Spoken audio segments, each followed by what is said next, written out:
9장 1절부터 6절을 사람에게는 두 가지 모습이 있다고 생각합니다. 하나는 지혜로운 모습이고 하나는 어리석은 모습입니다. 지혜로운 모습이 계속 반복되어지면 그는 지혜로운 사람이 될 거고, 어리석은 모습이 반복되어지면 그는 어리석은 사람이 될 겁니다. 그래서 지혜로운 사람과 어리석은 사람이 있습니다. 나는 지혜자인가? 라는 질문, 이 질문에 답하실 수 있으십니까? 나는 어리석은 자는 아닌가? 상상하기도 싫은 말일 수 있습니다. 어리석다고 불리워지는 거, 그 느낌이 별로 좋지 않습니다. 어리석다는 것을 더 강하게 표현하면 멍청하다 이렇게 표현할 수도 있잖아요. 그런데 문제는 어리석은 행동을 하고 그 행동이 거듭돼서 어리석은 사람이라고 불릴 수 있는 사람이 나는 결코 어리석을 수 없다, 어리석지 않다, 어리석은 사람이 아니다라고 생각하는 겁니다. 그리고 더 나아가서 나는 지혜로운 사람이라고 생각을 합니다. 이것이 얼마나 심각한 일인가 하는 생각을 해보게 됩니다. 몸에 어떤 병이 있어서 징조가 이런저런 모습으로 나타나는데 나는 아프다는 것을 받아들이고 용납할 수가 없어요. 나는 아픈 사람이다라고 하는 것을 인정할 수가 없습니다. 그래서 나는 건강한 사람이야, 나는 컨디션이 좋아, 이렇게 생각을 하는 거예요. 생각은 실제로 그렇게 만드는 능력도 있지만 컨디션이 안 좋습니다. 몸에 이상이 생겼습니다. 몸에 병이 발병했습니다. 그런데도 나는 건강하다 생각합니다. 어떻게 생각하세요? 이거는 심각한 겁니다. 치료받을 수 있는 기회를 갖지 못하기 때문입니다.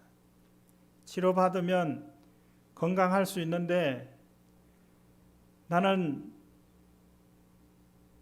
건강하다고 생각하면 치료받을 수 있는 기회를 갖지 못하는 거예요. 그 정도로 어리석은 사람이 나는 어리석지 않다, 내 행동은 어리석은 행동 아니다, 나는 어리석은 말을 하지 않는다 라고 생각하고 더 나아가서 나는 지혜롭다, 지혜로운 사람이다 라고 생각하면 이거는 엄청난 문제입니다. 자기 혼자만의 문제가 아니라 다른 사람에게도 영향을 끼치는 그런 일들이 될 것입니다. 이것을 감추고 또 숨기려고 하고 부정하고 이런 생각을 가지고 이런 태도를 가지고 살아가는 사람들은 자신뿐만 아니라 다른 사람에게도 큰 피해를 주는 사람입니다. 성경은 지혜로운 사람과 어리석은 사람을 조금 다른 측면에서 설명을 하고 있습니다. 오늘 잠언 9장에도 어리석은 사람을 다른 번역에는 뭐라고 했냐면 단순한 사람이라고 그랬어요. 너무 의아하죠? 단순한 사람이요. 단순한 사람을 어떤 면에서 보면 좋게 생각할 수 있어요. 저 사람은 단순하다. 단순한 것은 잘 믿는 것과 연결될 수 있어요. 어떤 사람이 어떤 말을 하고 어떤 행동을 하면 그 있는 그대로 받아주는 거예요. 좋은 말을 하면 좋은 말 한 대로 받아주고 좋게 대해주면 좋게 대해준 대로 받아주고 그렇게 하는 거예요. 단순한 면이잖아요. 그런데 어리석은 사람을 단순한 사람이라고 그랬어요. 이 단순하다라고 하는 이 말의 의미는 뭔가 하면 열려 있다는 뜻이 있어요. 열려 있는 마음 나쁜 거 아닌 것 같아요. 근데 열려 있다는 것은 어떤 의미로 열려 있다는 의미인가 하면 이것도 좋고 저것도 좋다는 그런 태도입니다. 소위 말해서 귀가 얕다라는 말을 하죠. 이 말을 들으면 이 말이 옳고 저 말을 들으면 저 말이 옳고 사람들이 이렇게 하면 이것 따라하고 저렇게 하면 저것 따라하고 하는 거예요. 그게 단순하다는 뜻이에요. 단순하다는 단어의 뜻이 아니라 오늘 이 말씀에 쓰여진 이 어리석은 자 여기에 쓰여진 그 단어가 그 단순하다는 단어의 의미가 그러한 겁니다. 이 무언가 하면 아직 결정하지 못한 거예요. 아직 결심하지 못한 겁니다. 아직 결단하지 못한 겁니다. 그게 어리석은 자예요. 이 어리석은 자를 다르게 설명하면 정보가 부족한 사람입니다.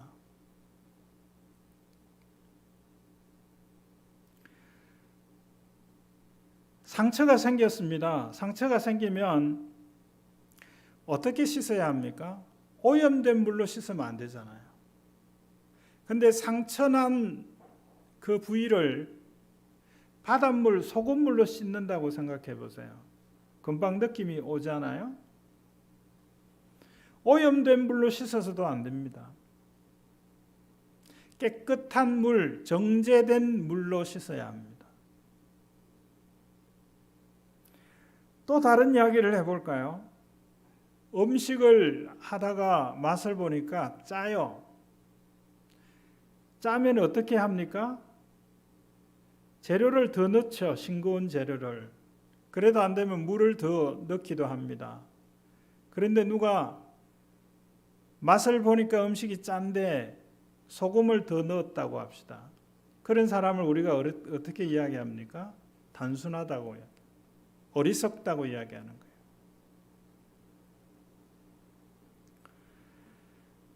소독약 중에 락스라는 게 이 코로나19 이 상황과 관련돼서 이 방역하는 소독약을 판매를 해요. 그래서 그걸 구하지 못하면 이렇게 하라 그래요. 락스를 더 희석해서 써도 된다는 거예요. 그러니까 소금에서 어떤 성분을 추출해서 락스를 만들잖아요. 그 락스를 희석해서 이 코로나19 방역하는 데 사용을 해요. 그래서 어떤 사람이 그런 생각을 했다는 거예요. 소금물이 그런 효과가 있으니까 소금물로 가지고 방역한다고 사람에게 뿌렸다는 거잖아요. 그게 뭐죠? 단순한 거예요. 뭐죠? 정보가 부족한 거예요.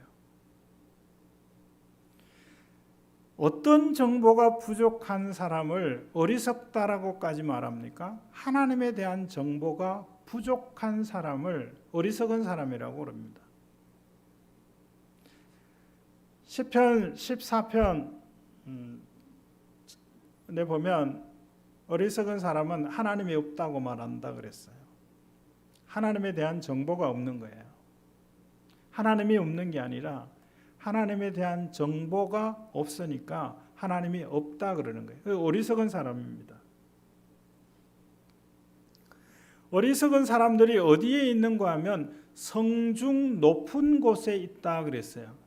이거는 더 큰 위험이 있습니다. 성중 높은 곳이라고 하는 것은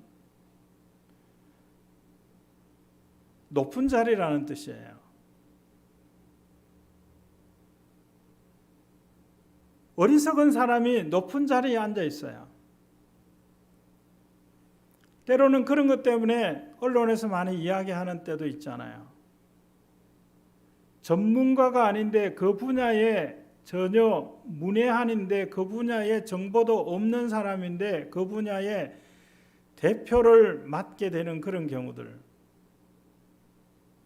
거기에 대해서 언론이 많이 이야기하는 것을 듣지 않습니까? 왜 그 이야기를 할까요? 밑에서부터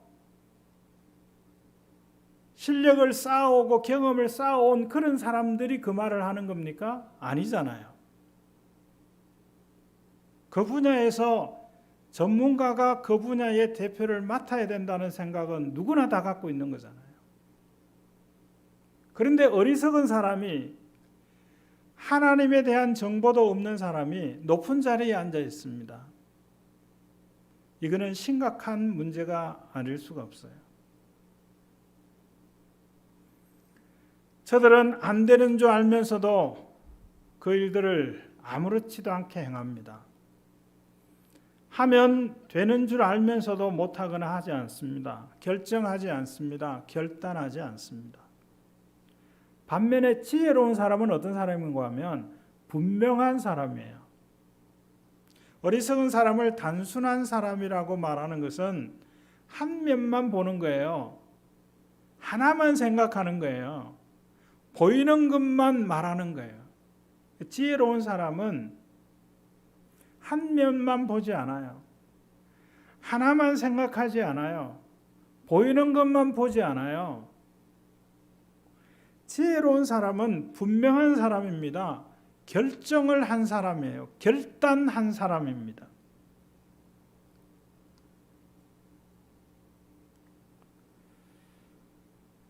내가 어디에 있어야 되는지 하는 것을 결단합니다. 내가 어디를 향해야 되는지를 결단하고 결정합니다. 내가 어떤 길을 걸어가야 할 것인가 하는 것을 결단하는 거예요. 이게 지혜로운 사람입니다. 정보를 가지고 있어요. 이 길로 가면 어떻게 되고 저 길로 가면 어떻게 되고 이것을 선택하면 어떤 결말이 오고 정보가 있어요. 특히 하나님에 대한 정보가 있어요. 하나님에 대한 정보가 분명해요. 이것이 지혜로운 자입니다. 9장 10절의 말씀 보면 여호와를 경외하는 것이 지혜의 근본이고 여호와를 경외하는 것을 지혜하고 연관시켰어요. 여호와 하나님에 대한 정보가 있는 사람이 지혜로운 사람이라는 거예요. 바른 정보가 있는 사람이 지혜로운 사람이에요. 지혜로운 사람이 어떤 일을 하는가 하면 1절에 보면 지혜자가 집을 짓는다. 지혜자가 자기의 집을 짓는다 그랬어요. 옛날에는 사람들이 자기 집을 자기가 지었어요. 지금은 집을 지어서 팔아서 그걸 내가 사서 내 집으로 만드는 게 보통이지만 집을 자기가 지었어요. 집을 짓는다라고 하는 것은 간단한 일이 아닙니다. 우리가 집을 살 때, 아파트를 살 때 어떻게 삽니까? 요즘에는 이런 경우도 있어요. 골격만 해놓고 내부의 시설, 인테리어는 내가 선택하는 거다. 세면대는 어떤 모양으로 할 거고 어떤 회사 걸 할 거고 이걸 다 선택하는 그런 경우도 있다고 그래요. 그런데 우리는 대부분 그렇게 하지 않잖아요. 건설회사에서 지어놓은 모델하우스의 모델 그 견본대로 지어놓은 거 그걸 그대로 다 사잖아요. 그래서 같은 아파트 단지는 다시 인테리어 하기 전에는 다 구조가 똑같고 재료도 똑같잖아요. 그런데 이 당시에 집을 짓는다라고 하는 것은 만만치 않은 일입니다. 땅 넓이는 어떻게 할 거고 어떤 땅에 지을 거고 어떤 재료를 가지고 할 거고 어떤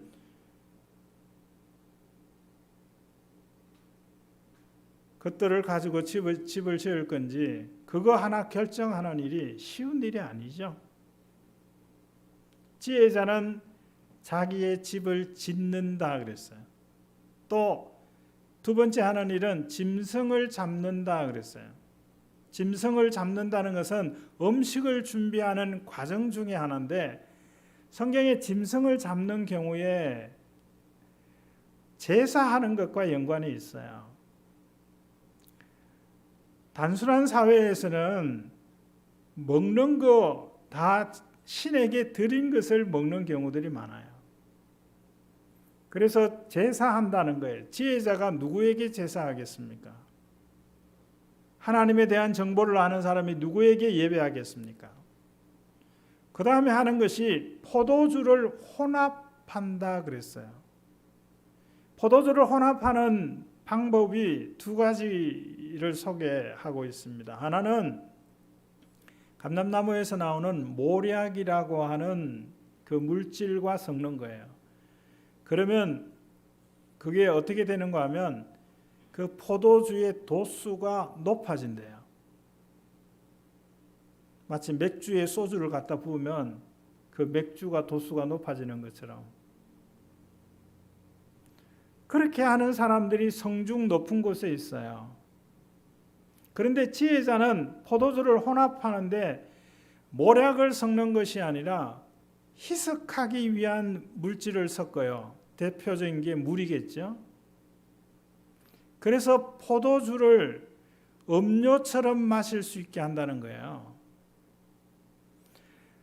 포도주에 모략을 혼합하는 자는 어리석은 자고 자기를 죽이는 자입니다. 그런데 포도주에 물을 가지고 혼합해서 음료를 만드는 사람은 오늘 말씀의 표현으로 보면 생명을 이야기해요. 이렇게 음식과 혼합한 포도주를 가지고 식탁을 준비해 놓고 그리고는 종들을 보내서 여종들을 보내서 어디로 보내는가 하면 성중 높은 곳에 보냅니다. 어리석어서 포도주를 모략과 혼합해서 도수 높은 그 포도주를 취함으로 말미암아 취해 있는 사람들에게 낮은 자리에서 취해 있는 사람하고 높은 자리에서 취해 있는 사람하고 다르죠. 낮은 자리에 있어서 취해 있는 사람은 자기 하나 코 깨지면 돼요. 높은 자리에 있으면서 취해 있는 사람은 그 밑에 있는 많은 사람들을 다치게 만드는 겁니다. 그게 위험한 거죠. 거기 가서 그 사람들에게 이렇게 말하는 거예요. 이리로 와서 여기에 있으라. 이리로 돌이키라라고 말을 하라는 거예요. 그리고 오는 자들로 하여금 준비한 음식을 먹게 하고 또 혼합한 포도주를 마시게 하는 일들을 한다는 거예요. 누가요? 지혜자가요. 자, 그러면 이 집을 짓는다는 의미가 뭘까요? 또 포도주를 준비한다는 영적인 의미가 뭘까요? 집이라고 하는 것은 우리 몸이 쉬는 거죠. 마음의 평안을 가져오는 것이 집입니다. 건물의 집뿐만 아니라 집 그러면 가정을 이야기하기도 하죠. 이와 같이 하나님은 사람은 외모를 보지만 하나님은 중심을 보신다 그러셨는데 외모를 가꾸는 일들을 힘쓰는 만큼 마음을 가꾸는 일들을 해야 돼요. 어떤 마음으로 가꾸도록 힘써야 할 것입니까? 집과 같은 기능을 할 수 있는 마음으로 가꾸는 겁니다. 내가 쉴 수 있고 사람들이 깃들일 수 있는 그런 삶의 모습을 생각할 수 있죠.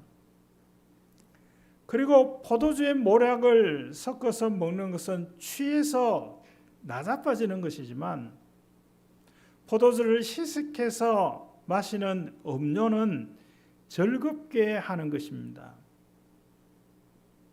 이 음식을 나눈다라고 하는 것은 즐거움이 있어요. 왜 사람들이 만나면 차를 마십니까? 차를 마시기 위해서 만나는 게 아니잖아요. 만나기 위해서 차를 마시는 거 아닌가요? 왜 사람들이 만나면 밥을 먹습니까? 밥 먹기 위해서 만났나요? 만나기 위해서 밥을 먹고 있나요? 차를 마시고 밥을 먹는 그 행위를 하면서 사람들이 만나잖아요. 만나니까 뭐 해요? 그냥 보고만 있나요? 말을 하잖아요. 이야기를 하잖아요.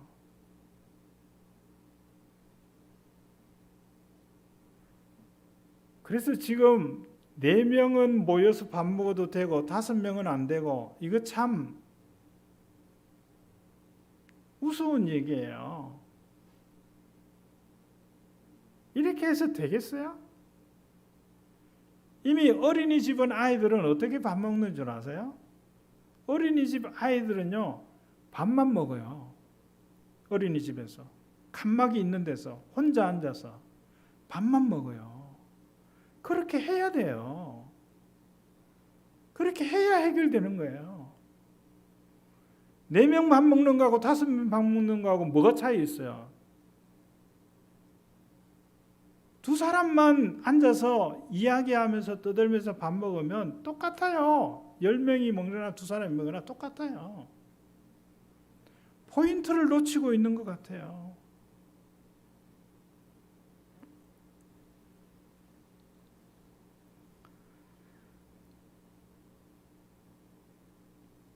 지혜자가 이런 일들을 통해서 너희는 이리로 돌이키라고 말하면서 그렇게 하면 생명을 얻을 것이고 또 하나는 명철의 길을 행할 수 있을 것이다 그랬어요. 명철이라고 하는 말은 이해라는 뜻이에요. 이해. 명철하다는 것은 이해한다는 거예요. 난 네가 하는 말을 도무지 이해하지 못하겠어. 난 네가 하는 행동에 대해서 나는 도무지 이해를 할 수가 없어. 우리가 때로는 그렇게 말하죠. 다른 사람이 계획하고 생각하고 행하는 것에 대해서 이해가 안 되는 거예요. 근데 지혜자는 이해가 된다는 거예요. 이해한다는 것은 용납하고 받아들이고 그것을 찬성하고 박수 쳐준다는 의미하고는 다릅니다. 나는 그렇게 생각하지 않아요. 나는 그렇게 행동하지 않을 거예요. 나는 그것을 결정하지 않을 거예요. 그러나 그렇게 생각하고 결정하고 행동하는 것에 대해서 이해하는 거예요. 너는 그럴 수밖에 없다라는 정도라도 이해하는 거예요. 그게 명철이에요. 근데 이게 부족하면요, 편가르기 하는 거예요. 편가르기. 이게 부족하기 때문에 편가르기 하는 거예요. 제가 얼마 전에 지금도 진행되는 사건인데요. 40 이제 갓 된 변호사가 정치를 하려고 하는 변호사의 그 대담을 들은 적이 있어요. 그러면서 자기는 여야를 막론하고 이 사람도 좋고 저 사람도 좋은데 어떻게 이야기하냐면 이 사람은 이런 면 때문에 좋고 저 사람은 저런 면 때문에 좋다.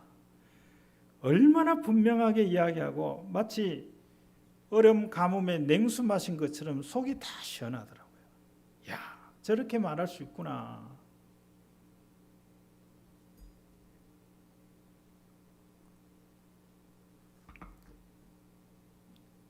지혜로운 자는 명철한 길을 걸을 수 있습니다.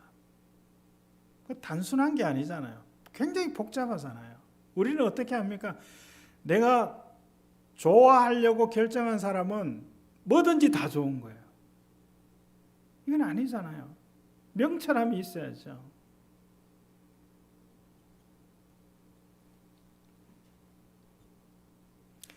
지혜로운 사람이 되십시오.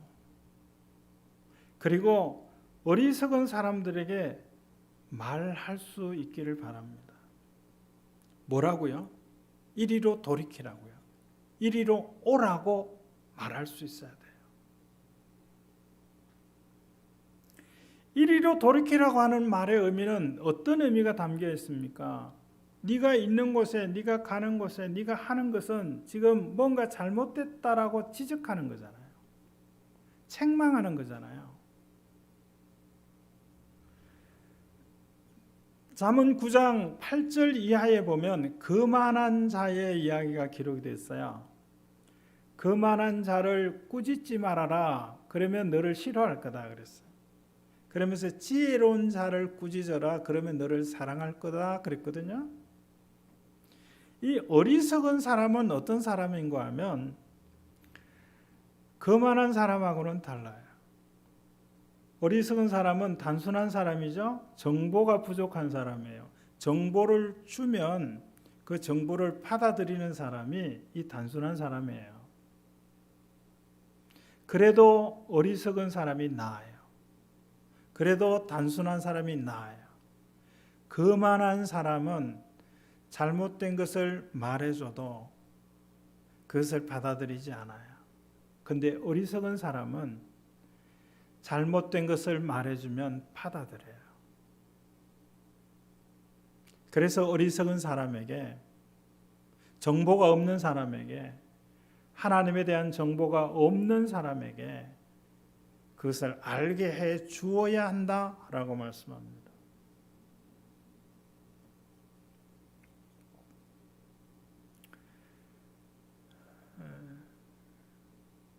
코로나19가 벌써 1년이 다 되고 나니까 많은 사람들이 피로감을 느끼고 있죠. 그런 가운데 그 형평, 공평 이런 이야기들을 참 요즘에 많이 듣게 돼요. 똑같이 해주지 않는다는 거죠. 예를 들면 얼마 전에 2.5단계 한 달 지나고 나서 학원은 열도록 했어요. 근데 실내 체육관은 열지 못하게 했어요. 근데 태권도장은 열게 하고 실내 체육관은 열지 못하게 했거든요. 그러니까 실내 체육관 하는 분들이 형평성 이야기를 했어요. 그 이전에는 교회에서도 형평성 이야기 계속 해왔어요. 지금도 그래요. 형평에 맞지 않는 그런 것들이 보이는 거예요. 그러니까 불만을 이야기할 수밖에 없죠. 어제 서대문에 있는 은평제일교회 목사님이 이런 이야기를 하는 것을 들었어요. 뭔가 하면 방역당국이 교회를 고위험 시설로 지정을 한다는 거예요. 이제 백신이 나오면 고위험군에 있는 사람을 먼저 백신을 맞힌대요. 그러니까 기저질환자나 나이가 연세가 많은 분들, 의료인들, 그리고 공무원들도 끼어 있대요. 그 공무원이 누군지는 모르겠지만 그런데 그러는 거예요. 교회가 고위험 시설이면 교회 종사자들을 먼저 맞춰야 되지 않냐. 근데 그런 말이 없다는 거예요. 그 말이 무슨 말이에요? 우리가 먼저 백신을 맞겠다는 말이에요? 또 누가 이렇게 말을 전하는 사람도 있을지 모르겠어요. 앞뒤가 안 맞는다는 거예요. 지금 이제 많은 시행착오를 거쳐서 지금 이제 그 모아지는 것 중에 하나가 뭐냐면 8평방미터에 한 명. 이 8평방미터라고 하는 것은 2.6m, 가로 2.6m, 세로 2.6m. 그게 8평방미터예요. 평수로 하면 2평 반. 거기에 한 사람이 들어가게. 이게 보편적인 기준이 됐어요.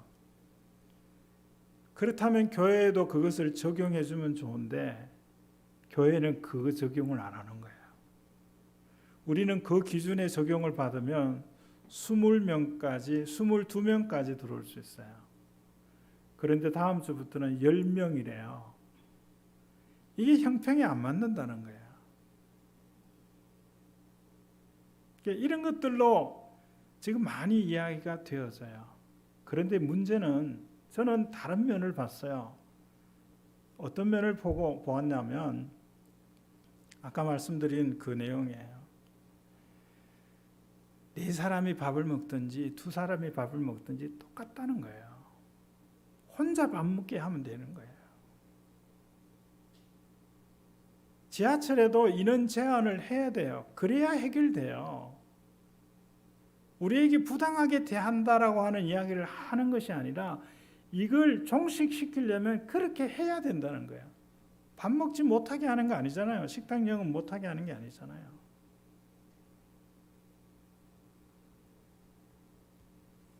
지혜가 필요합니다.